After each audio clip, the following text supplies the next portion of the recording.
Welcome to English Studs. Today I am back here with a new video of mine, the topic verbs. Yes, what is a verb? A verb, it is one of the most important parts of the sentence. It tells the subject's actions, events, or state of being. It is always found in the predicate of a sentence. A verb basically is a word used to express an action, a condition, or a state of being. Like for example, the director squished his nose. His nose is big. The director is squishing his nose. So you see here, there cannot be any sentence without a verb. Now coming here to the different kinds of verbs, we will see on the basis of the function, verbs are divided mainly into two categories: main verbs and auxiliary verbs. Main verbs are further divided into regular and irregular verbs. And auxiliary verbs, they are also categorized further into the primary auxiliaries and the modal auxiliaries. What are regular verbs? Regular verbs are those verbs which form the past tense by adding ed, d or t to the base of the verb. They are also called weak verbs. For example, paint, it becomes painted, we are adding ed to it. Build becomes built. Hate becomes hated. Irregular verbs, they form their past tense and past participle in different ways. They are also known as strong verbs. Verbs that are alike in all three forms. For example, the word read, read, and read.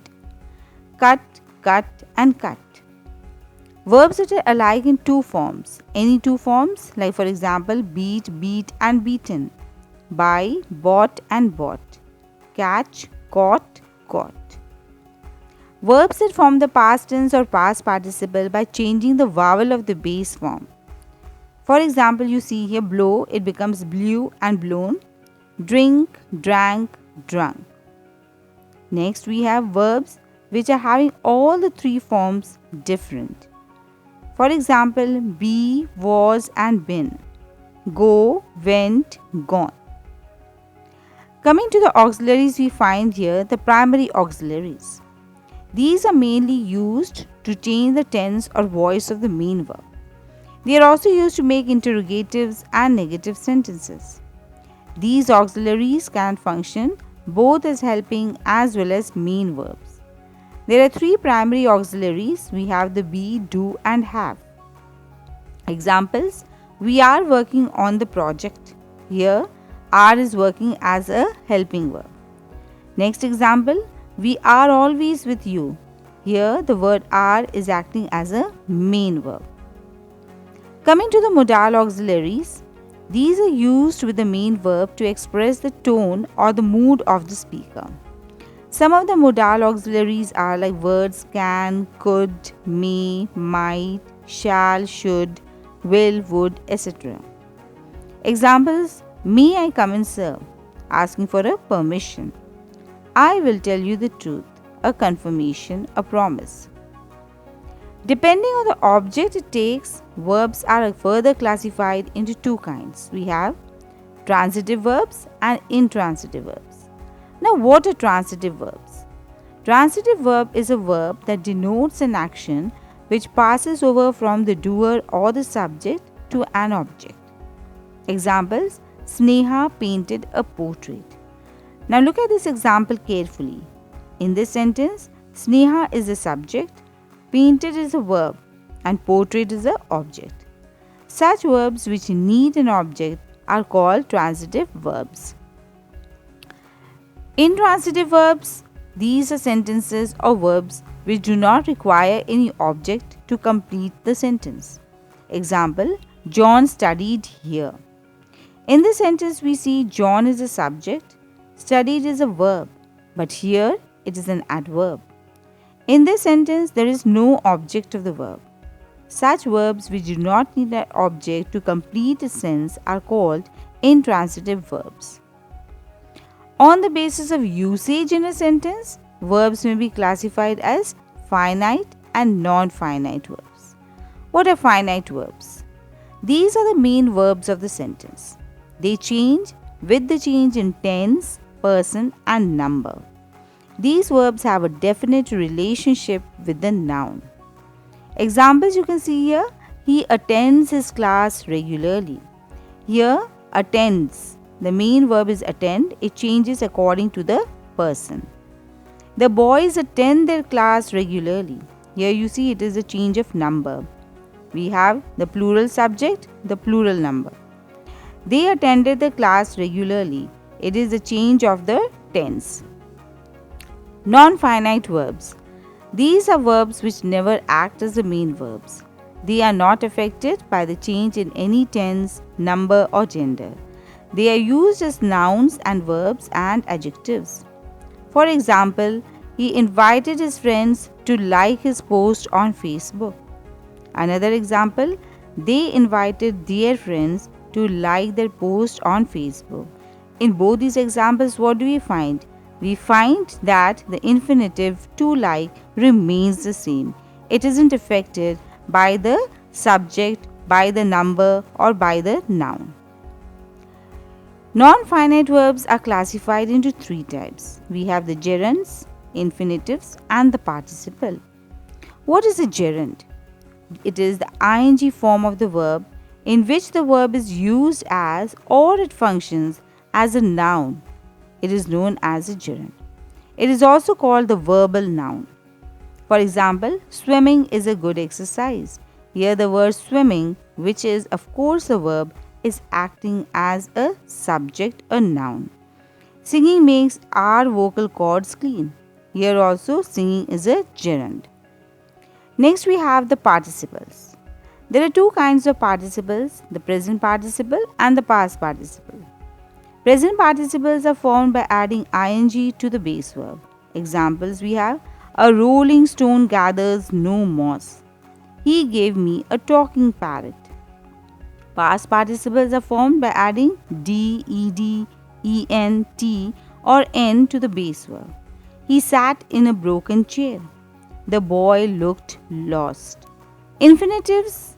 This is the base form of the verb, but it is used with the preposition to or without to. Infinitives with to before them are called the to infinitives, and those without to, they are known as bare infinitives. Examples, I have come to help you. Here it is the to infinitive. Next example, I saw her cross the road. Here it is bare infinitive because to is not used. Now we come to another topic, that is the phrasal verbs. What is a phrasal verb? A phrasal verb, it is a verb which is followed by a preposition or an adverb. The combination creates a meaning which is quite different from the original verb. We have a number of phrasal verbs and the meaning is different and they can be used in our day-to-day lives. Like for example, we have here look forward to. Look is actually the verb and forward to, when it combines, it becomes a phrasal verb. Look forward to means to be excited about something which will happen in the near future. Look down on. It means think that someone is not as cool as you are. Come up with. It means to have an idea. Put up with, to bear or to tolerate. Look up to. Admire and respect someone.